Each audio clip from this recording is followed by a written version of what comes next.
tan solo $200 en su bolsillo, un joven de Ohio llamado William Hunt, Bill Gross, sueña con hacer una fortuna en Las Vegas. Acampando en un motel llamado $5 Ain't It, las opciones eran totalmente limitadas para Bill Gross. Después de un accidente automovilístico casi fatal, el joven de 22 años Bill Gross permanece hospitalizado por un año entero, y para pasar el tiempo empezó a leer sobre el arte del juego. Entonces se topó con un libro escrito por el matemático Edward Forth, titulado Beat the Dealer. En el libro se mostraba cómo supuestamente se podía vencer a los casinos en el juego del blackjack. Con solo leer la portada del libro, este se convirtió en su santa Biblia. Gross siente firmemente que es posible hacerse rico apostando. To tell the player whether he's got the advantage or whether the casino has the advantage. And if the player has the advantage, then he makes a big bet. If the casino has the advantage, the player makes a small bet. So the player wins the majority of big bets and he loses the majority of small bets typically, but comes out ahead in the long run.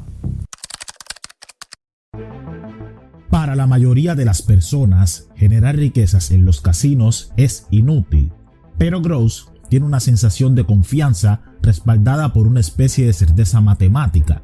Metódicamente, Gross convirtió su apuesta inicial de $200 en $10,000 en tan solo 6 meses, tiempo suficiente para pagar su matrícula de MBA en la Universidad de California en Los Ángeles, donde completó un máster en matemáticas en 1971. A pesar de los contratiempos y tragedias personales, incluida la pérdida de un amigo cercano en la guerra de Vietnam, Gross estaba decidido a seguir su pasión por los mercados financieros.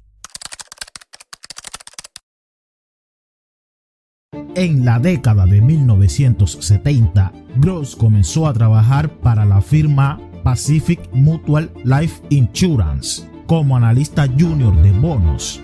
Reconociendo los desafíos de la década de 1970, Gross propuso la inversión activa en bonos para anticipar las oscilaciones de inflación y mitigar riesgos. Su jefe estuvo de acuerdo y a Gross se le asignaron $15 millones para formar una cartera de bonos, marcando el nacimiento así de Pacific Investment Management. En 1971, Gross fundó la firma de inversión PIMCO junto a otros inversores, con el objetivo de crear una firma centrada exclusivamente en la gestión de bonos. A principios de los 80, Gross se convirtió en uno de los principales inversores de activos de bonos. Construyó y vendió diversas posiciones, aprovechando el mercado relativamente líquido de la época. La estrategia de Gross dio sus frutos y su cartera creció a $40 millones en 4 años. Continuó superando el resto de inversores de renta fija durante las siguientes 3 décadas, haciendo crecer PIMCO a $3 millones para 1999. A pesar de advertir sobre la burbuja.com, pocos lo escucharon. Gross vendió PIMCO al grupo Allianz por $3.3 millones, asegurando su inmensa riqueza, y predijo el colapso del mercado inmobiliario en 2005. PIMCO envió a analistas a investigar y Gross advirtió sobre la inminente crisis de las hipotecas subprime. In the early 80s, when people and clients thought that Treasury bonds and Treasury bill futures were akin to soybeans. You had to go out. Chris Dialysis and I went out with a T-shirt said, the wave of the future. But clients said, is this like soybeans? Or are you trading corn? But the spreads were enormous in terms of value, and on and on and on with tips and with global bonds we got in.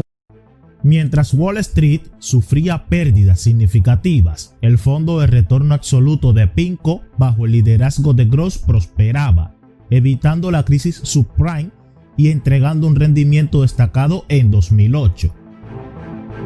A medida que se vislumbraba la posibilidad de un colapso completo del sistema financiero, el gobierno de Estados Unidos buscó la ayuda de Gross para rescatar a los bancos.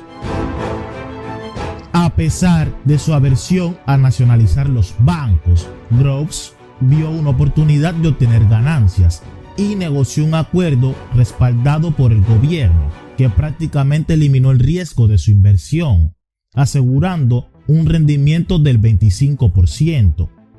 El éxito e influencia de Groves crecieron, con PIMCO gestionando billones de dólares bajo su liderazgo. Como el gobierno quería apagar todo el fuego y recuperar todos los bancos sin crear un riesgo moral, esto significa que el Estado se apoya en referentes de los mercados financieros que manejan altos volúmenes de capitalización de mercado y liquidez, y debido a que las nacionalizaciones de los bancos republicanos son prácticamente inconstitucionales y va en contra de la visión americana, sería una oportunidad fantástica para los especuladores de bonos, en especial cuando hablamos literalmente del rey de los bonos, Bill Groves. Y cuando eres el rey, todos quieren tu puesto. Sería así que en 2014, una lucha por el poder dentro de PIMCO llevó a la salida de Groves, resultando en una controvertida batalla legal, donde se le pagaron $81 millones.